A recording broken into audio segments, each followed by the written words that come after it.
বিশ্বব্যাপী জনসাধারণের কাছে সুরের একটি আবেদন রয়েছে। বিভিন্ন সময়ে বড় বড় আন্দোলন, পরিবর্তনের আন্দোলন কিংবা গণ অভ্যুত্থানে সুরের বিশাল একটি অংশীদারিত্ব রয়েছে, যেটা কেউ অস্বীকার করতে পারবে না। সুরের মাধ্যমেও জাতিকে নতুন বার্তা দেওয়া যায়, উদ্বেলিত করা যায়, সুস্থ চেতনার দিকে ধাবিত করতে যতগুলো মাধ্যম প্রক্রিয়া আছে তার মাঝে সুর অন্যতম। আমরা আল্লামা কবি ইকবাল রহিমাহুল্লাহর কথা জানি, যার লেখনী শুধু আজও পর্যন্ত নয়, কিয়ামত পর্যন্ত মানুষের মাঝে তাকে জীবন্ত করে রাখবে। তার কবিতা, লেখনী, শের, আশআরের মাধ্যমে জাতিকে যেই বার্তা দিয়েছিলেন, অনেক ক্ষেত্রে অনেক বড় বড় কর্মযজ্ঞ কিংবা প্রতিষ্ঠান থেকেও এমন সফলতা বা আন্দোলন ঘটানো যায়নি। এমন কিছু ব্যক্তিত্ব আমাদের মাঝেও, আমাদের এই সময়েও আমরা পেয়েছি, দেখেছি। আমাদের ছোট থেকে বাংলাদেশে এক ধরনের হামদনাদ, তারানা ছিল, যেগুলো আমরা ছোট ছোট গজলের বই নামক বই থেকে পাঠ করতে হতো। এমন একটা সময় আমাদের সকলের প্রিয় মানুষ আইনুদ্দিন আল আজাদ রহমতুল্লাহ আলাইহি বাংলাদেশে আরেকটি জাগরণ সৃষ্টি করলেন। তার আগে কবি নজরুল, ফররুখ রহিমাহুমুল্লাহ তাআলা, তাদের মাধ্যমেও আমরা বিপ্লবের চেতনা পেয়েছি, জীবন শুদ্ধিকরণের চেতনা পেয়েছি। আমাদের কবি মুহিব খান, তার মাধ্যমে এই সুরের আরেকটি ধারা শুরু হয়েছিল। বর্তমানে বাংলাদেশে অনেকগুলো সাংস্কৃতিক সংগঠন আছে। স্বাভাবিকভাবেই কর্মব্যস্ততা কিংবা আমার কর্ম পরিকল্পনা বলেন, যেটাই হোক, ফ্লাশিং প্রোগ্রামে আমি উপস্থিত কম হচ্ছি। স্বপ্নশ্রী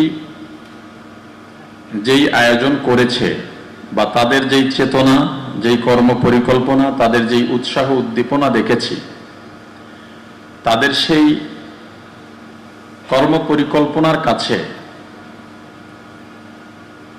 আমার পরিকল্পনা কিছুটা নত করে তাদের অনুষ্ঠানে উপস্থিত হওয়ার প্রতিশ্রুতি দিয়েছিলাম এবং উপস্থিত হয়েছি।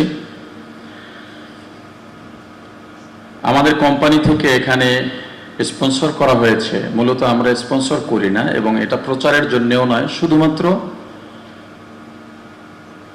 সাংস্কৃতিক মনা যারা আছেন তাদেরকে উৎসাহ দিতে, স্বপ্নশ্রীকে উৎসাহ দেওয়ার জন্যই আমরা আসলে স্পন্সর করেছি। একটা বিষয় আপনারা লক্ষ্য করবেন,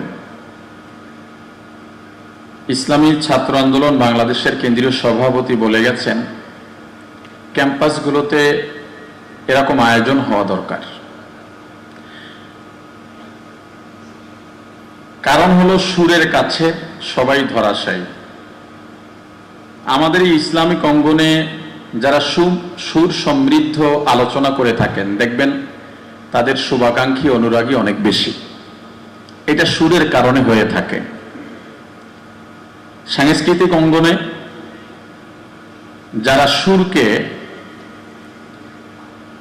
সৃজনশীল চিন্তা বা কথামালাকে সুন্দর সুরের মাধ্যমে ফুটিয়ে তুলতে পারে, সবাই সেই শিল্পীকে গ্রহণ করে। বাংলাদেশে ইসলামী অঙ্গনের বাইরে এরকম অনেক প্ল্যাটফর্ম আছে যারা নিয়মিত গান চর্চা করে থাকেন, যাদের গান চর্চার যে বাজেট তাও বাংলাদেশের ইসলামী সাংস্কৃতিক অঙ্গনের সব সংগঠন মিলেও 1 বছরের বাজেটও তার ধারে কাছেও থাকে না।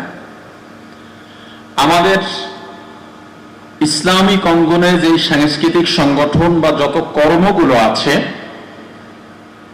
এগুলোর পেছনে সবচেয়ে বড় বাধা অর্থ এবং পৃষ্ঠপোষকতা। রাষ্ট্রীয়ভাবে বাংলাদেশের কথিত যত সাংস্কৃতিক কর্মী আছেন, যারা বাদ্যযন্ত্র দিয়ে গান বাজনা করে থাকেন, আমরা জানি তাদের একজন শিল্পীর বাজেটও অনেক টাকা হয়ে থাকে, কারণ তাদের সরাসরি পৃষ্ঠপোষকতা করে থাকে রাষ্ট্র। যেহেতু আমরা জুলাই আগস্টের গণ অভ্যুত্থানের মাধ্যমে বাংলাদেশকে নতুনভাবে দেখতে চাচ্ছি, নতুন স্বপ্ন দেখছি, বর্তমান গভর্নমেন্টেও যেহেতু এই প্রথম সার্বজনীনভাবে পূর্ণ দায়িত্ব নিয়ে আমাদের একজন শ্রদ্ধাভাজন ব্যক্তি আছেন, সাংস্কৃতিক যত সংগঠন আছে তাদের ঊর্ধ্বতন কর্মকর্তাদের প্রতি আমার অনুরোধ থাকবে, আপনারা সরকারের সঙ্গে বসেন, আপনাদের লিখিত পরিকল্পনা এবং আবেদন জানান। আমরা এই রাষ্ট্রেরই অংশ, আমরা এই দেশেরই সন্তান,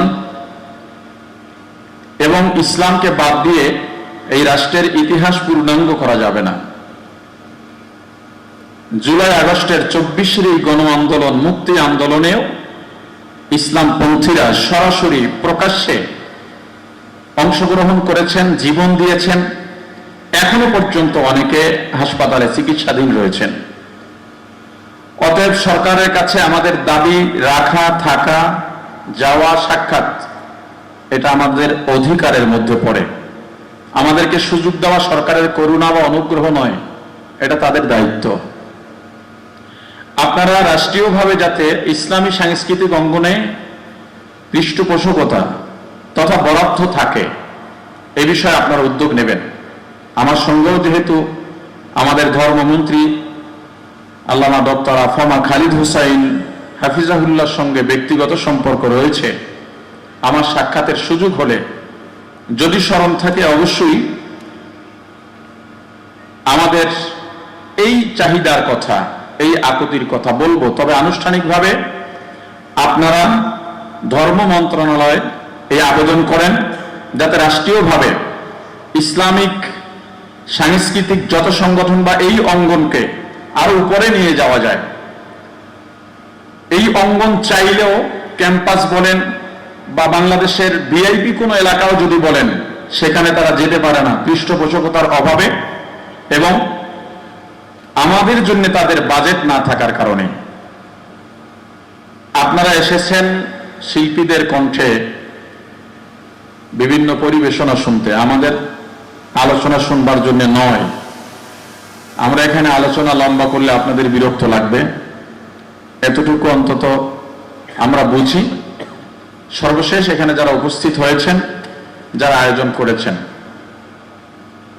আমাকে যারা এখানে অতিথি করে সম্মানিত করেছেন, সকলকে 313 কোম্পানি তথা লিবাস কর্পোরেশন লিমিটেড, লিবাস কোম্পানির পক্ষ থেকে আন্তরিক মোবারকবাদ জানাচ্ছি এবং আমরাও দোয়া কামনা করছি আল্লাহ তাআলা যেন আমাদেরকে আমাদের যে কোনো কর্মকে, যেই সেক্টরে কাজ করছি, কাজগুলোকে সুষ্ঠুভাবে সম্পাদন করার জন্য হিম্মত, সাহস, হিকমত বাড়িয়ে দেন।